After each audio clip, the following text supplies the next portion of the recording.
Man, I haven't seen a team bottle like this since... Pull me out of my misery. Bury me 6 foot deep. Actually, no, 12 foot deep.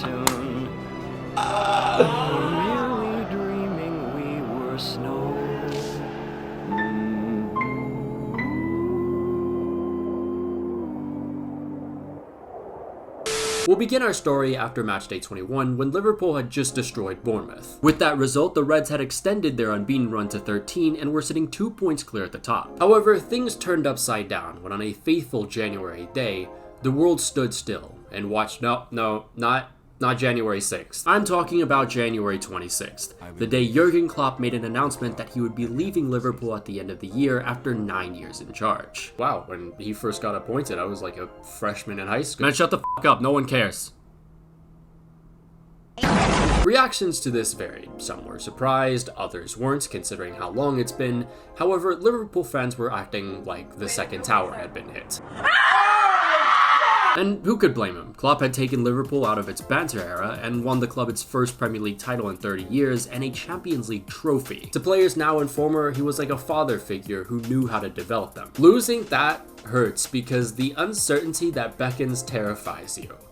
Trust me, I would know. I'm a Denver Broncos fan. Miss you every day, Peyton.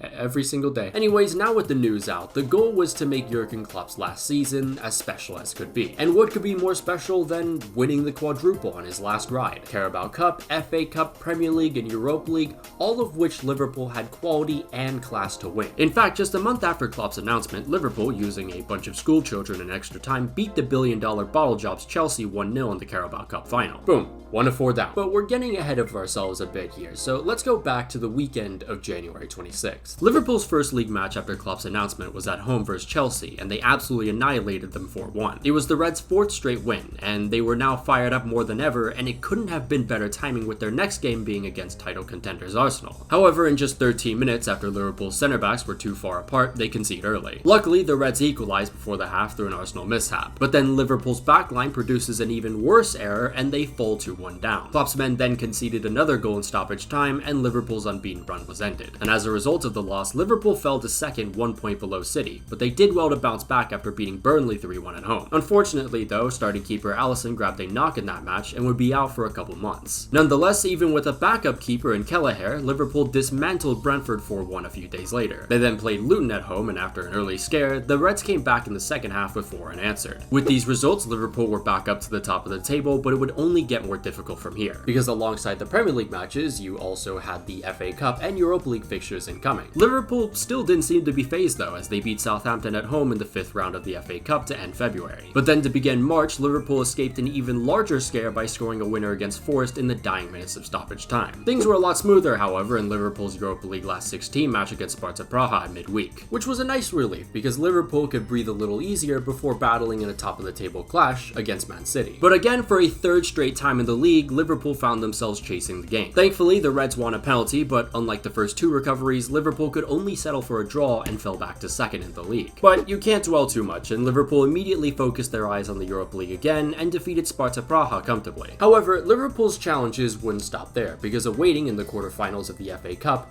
were their hungry rivals, Manchester United. And within the first 10 minutes, clinical poacher Scott McTominay scores for United. By the way, this guy currently is 3rd in Manchester United's top scorers.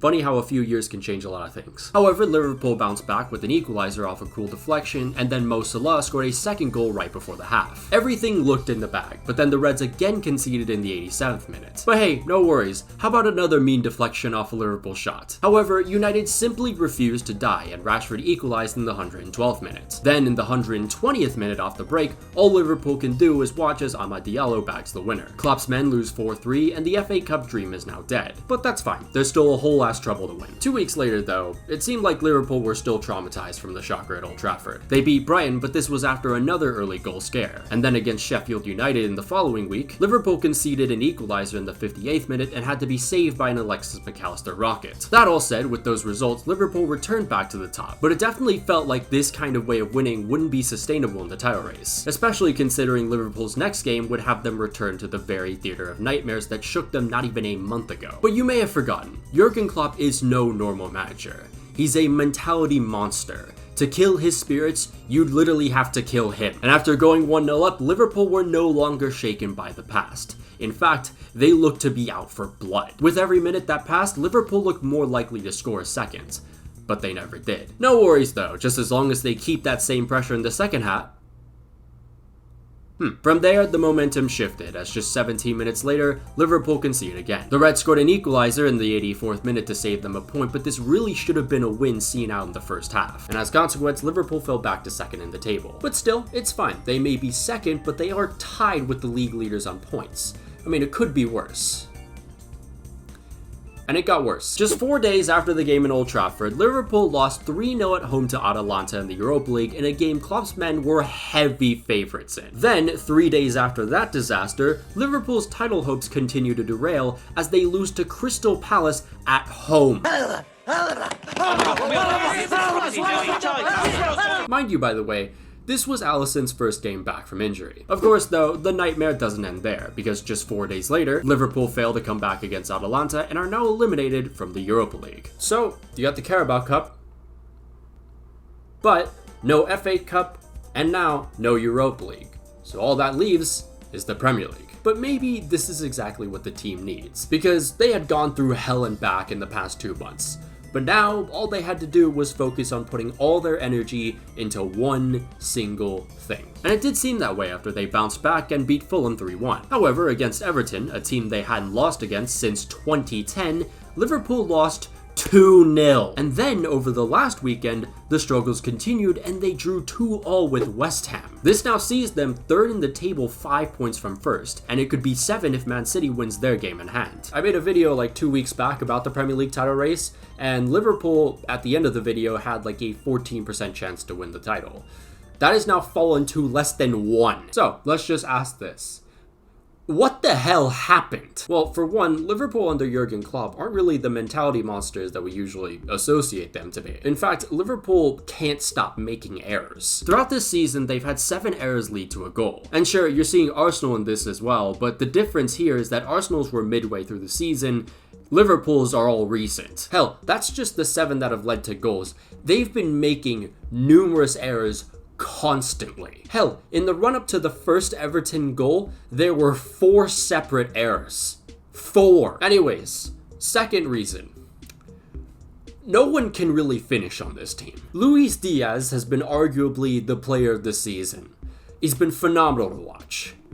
But dear Christ, he cannot finish. I think like a very good example would be the game against Manchester City, when he had 3 separate really good chances and missed every single one of them. There's also Darwizi. He has improved this season, but he's still pretty inconsistent. Finally though, we gotta talk about Mo Salah. Because when you look at a team that's struggling, you have to look at the player that has managed to bail them out throughout the years. Salah's not having a very good season, which is insane to say because he has 23 goals and 12 assists in all competitions. It just shows how good he is and how much of a standard we put him up to. But the thing is, his sharpness is lacking, and you've been seeing that in the way that he's been missing really good chances throughout the season. He missed a really good chance against Atalanta to potentially give Liverpool a chance to come back in the second half. And a lot of that comes down to the hamstring injury he had mid-season. Because of that injury, he missed 6 games, which is actually the most consecutive games he's missed because of an injury since his Roma days. But aside from that, he doesn't really have that much of an injury history, which is very impressive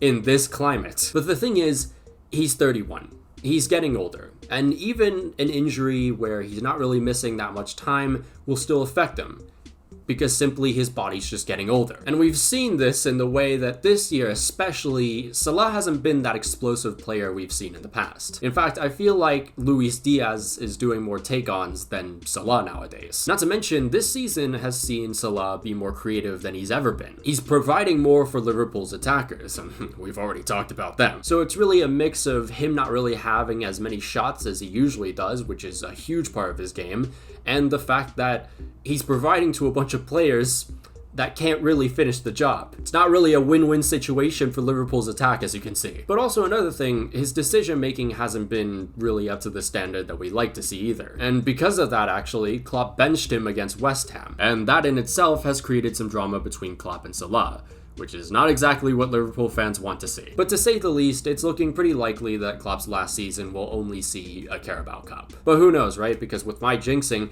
every team could just all of a sudden start losing, Liverpool starts winning, and they win the Premier League title. Everyone comes to the comments and says, oh, he jinxed it again. You never know. But what do you guys think? As Liverpool fans, how are you feeling? I'm sure you're feeling great. Don't worry, I'll be there soon. And I guess to anyone who isn't a Liverpool fan, how do you see it? I feel like there's a bit of a split there because there's people that just hate Liverpool, and there's also people who just love Klopp. But of course, a massive shout out to all our patrons, including Joshua Moazami, Janos Balash, Brazilian Fury, Miliway009, A Wise Orange, Anazir Makalongkom, Alex Rod, Ulta, Naya20, Araisan, Billy Jack, Hysteria, Miguel Munoz, Pluvio, Return Fire, Rory Burns, Sliderkit, Sniffers, Taku Okafan, Tana Permilia Celine Khan, The Cypriot 35, Tomicus, Victor, Aquas 77777, Chris Visconti, Dominic Griffin, Joe Aparicio, Kentra Agatra, Kyler Krebs, Lucian Von Croix, Mohamed Altanib, Niche, Patrick Barley, Rashford God 5, Raspberry L, Sylvia Citrus, subscribe to 10 Day Tem, and Unbroken Persona. If you'd like to join the Patreon, there'll be a link down below and up in the annotations. You can follow my Twitter if you want, follow my Instagram if you like, follow my Twitch. I want to stream a bit more. I recently found an old FM save that I'm going to do a little experiment with, so if you want to check that out, that'll be on my Twitch. Also, Eurovision, soon, the stream, the stream of the final.